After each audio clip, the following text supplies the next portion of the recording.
Que é um poderoso instrumento que nós criamos a partir da doutrina do Natalino Hirte, um italiano que escreveu na década de 70 sobre a idade da descodificação.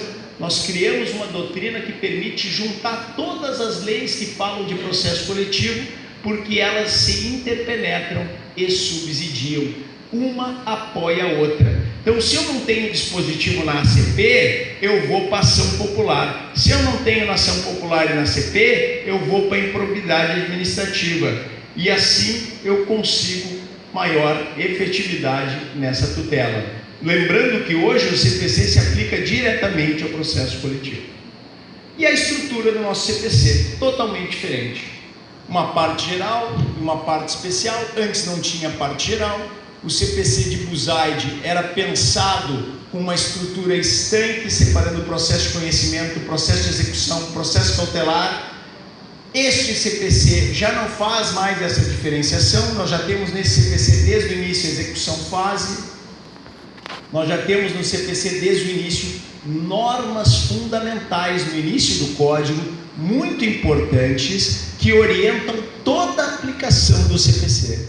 Mas o CPC traz, na verdade, duas grandes mudanças na justiça como um todo, não só no processo civil. A primeira mudança é a ideia da justiça multiportas.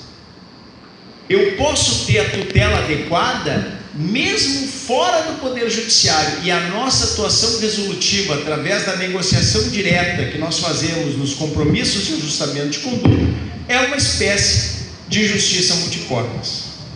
Tutela adequada fora do Poder Judiciário. E aqui eu vou só salientar um artigo, que é o 515, parágrafo 2º. Saiu uma decisão recente do STJ essa semana, num processo de família.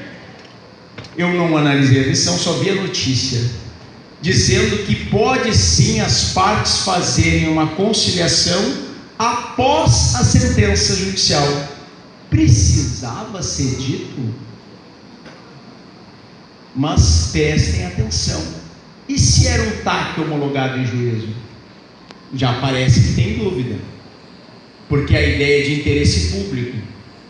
Mas percebam, eu só vou alterar o TAC para que ele se torne efetivo, para dar a justiça adequada. Que muitas vezes um TAC homologado por um colega 15, 10 anos atrás não previa nem mesmo as alterações normativas que vieram depois. E eu agora preciso atualizar aquele título executivo. A parte quer cumprir, mas é outra parte e é outro objeto.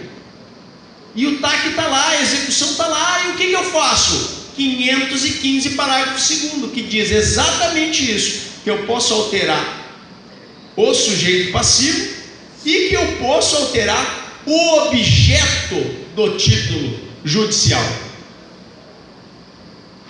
Efetivo, importante, devemos usar, porque o que importa no processo civil é o tratamento do conflito e não a formalidade. Não é mais o papel, mas é o resultado. Precedentes normativos formalmente vinculantes. Minha tese de Roma com o professor Luigi Ferraioli. Precedentes judiciais como fontes normativas primárias. O núcleo do modelo de precedentes está aí, tanto no aspecto formal, o artigo 927, quanto nos aspectos materiais, 926, 489, parágrafo 1º, inciso 5, inciso 6. Isso é um núcleo.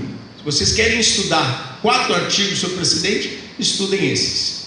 Muito importante. Essas mudanças, 2 mudanças, mudam tudo. Mudam toda a justiça brasileira, porque não se limitam ao processo civil. Vão para o processo penal. Os colegas do direito penal já estão aplicando precedentes. Nós defendemos a execução a partir da condenação em 2º grau, como precedente. Então nós já estamos nesta mudança, nesta fase de aprimoramento do nosso ordenamento jurídico, e já podemos cobrar dos juízes que obedeçam os precedentes como eles obedecem à lei. O juiz que não cumpre o precedente, ele faz o mesmo que o juiz que não cumpre a lei. Nossa, quanta novidade eu teria para falar para vocês. Eu nem sei se eu consigo enxergar daqui. Vamos ver se eu me lembro de cabeça.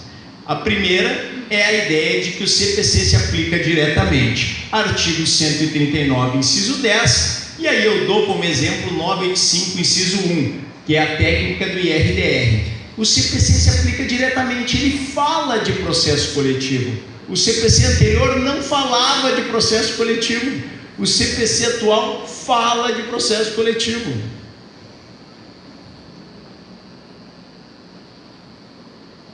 Muito obrigado. Aqui fica bem melhor. Eu estava com uma certa agonia, mas eu não queria quebrar o protocolo.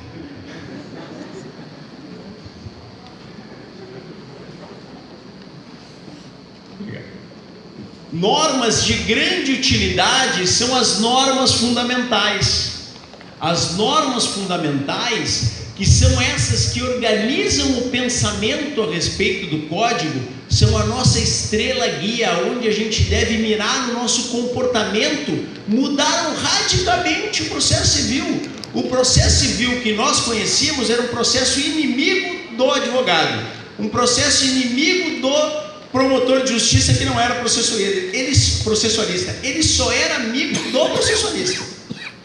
E aí o processualista dizia, não, mas a exceção do inciso 3º do parágrafo 4º, a linha B, e nós estávamos perdidos. A gente até achava que ele tinha razão. Agora não é mais assim. O processo não é feito para derrubar a parte do cavalo. Nós temos lá várias normas fundamentais, a começar por essa, da primazia do julgamento de mérito. Artigo 4º do CPC. Inclusive em relação à execução, que tem que ser efetiva. Inclusive em relação à execução, que tem que ser efetiva. Eu comentava com o doutor Manuel, e na verdade com o Francisco, da escola, que eu tive uma das minhas maiores alegrias da vida esse ano. Nós ganhamos o prêmio Jabuti com comentários ao Código de Processo Civil do professor Luiz Guilherme Marinoni. 17 volumes, o meu foi sobre execução extrajudicial de pagamento de quantia. A execução tem que ser efetiva. A execução não é para o devedor, a execução é um direito fundamental do credor.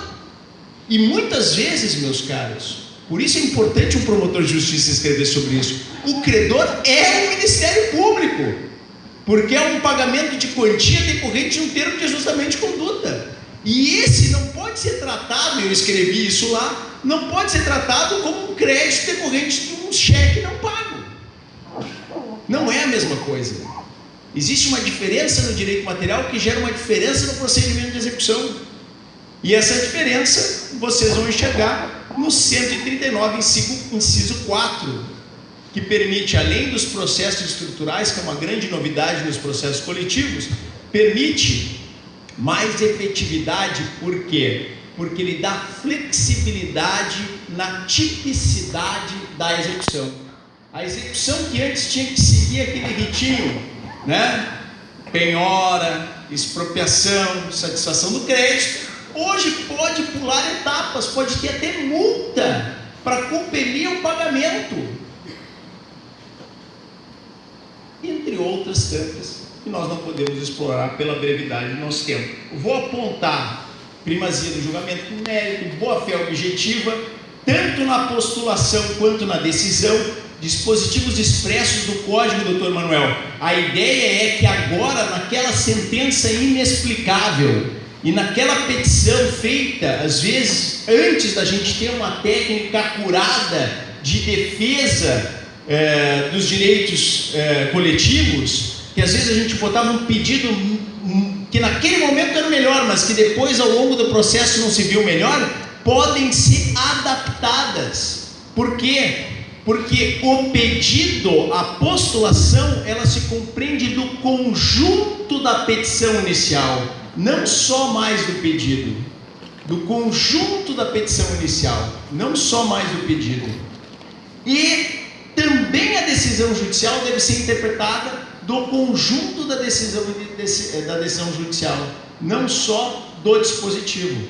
A ideia é de que eles devem ser interpretados conforme a boa-fé. Está expressamente no Código, artigos 322, se eu não me engano, e 489, parágrafo 2º ou 3º do CPC. Cooperação, que não é andar de mãos dadas. Essa é a grande tendência mundial. Veio um professor holandês, Renko van Rie, professor da Universidade de Maastricht, lecionar na UF semana passada, e ele falou sobre as regras modelo da União Europeia. Eles estão pensando em regras processuais modelo para dar harmonização do direito processual na União Europeia, e a cooperação é um ponto importantíssimo dessas regras modelo. Vedação da decisão surpresa e muitas outras normas fundamentais importantes. Além disso, vamos lá, só destacando: 357, parágrafo 3º, audiência de saneamento compartilhado, sentar partes e juiz para definir o objeto do processo. Muito importante, porque os nossos processos são complexos, às vezes nem a gente mesmo sabe exatamente o que está sendo discutido naqueles autos, e principalmente a gente pensa que o juiz acha que sabe, e o juiz às vezes não sabe, então ele precisa discutir com as partes. 373, parágrafo 3º, distribuição dinâmica do ônus da prova.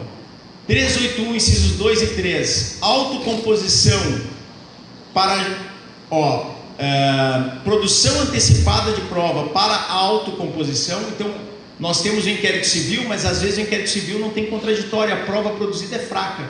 Eu posso produzir a prova em juízo por uma produção antecipada do 381, obter com esses elementos de prova, já em contraditório, uma pressão para a autocomposição. E também para decidir se eu vou ajuizar ou não a demanda. 489, parágrafo 1º, fundamentação adequada. 279, nulidades para o Ministério Público, que é uma espécie de poder de agenda em relação às nulidades. A gente hoje ficou expresso, né, já a tendência do STJ era essa, que o Ministério Público decide se tem nulidade ou não, porque só vai ter nulidade se o Ministério Público disser que tem prejuízo. O que a gente tem que estudar melhor e talvez garantir, doutor Manuel, é que quem diga seja o Ministério Público. Que o juiz não possa ele dizer: eu não vejo nulidade, porque quem tem que analisar segundo o CPC é o Ministério Público.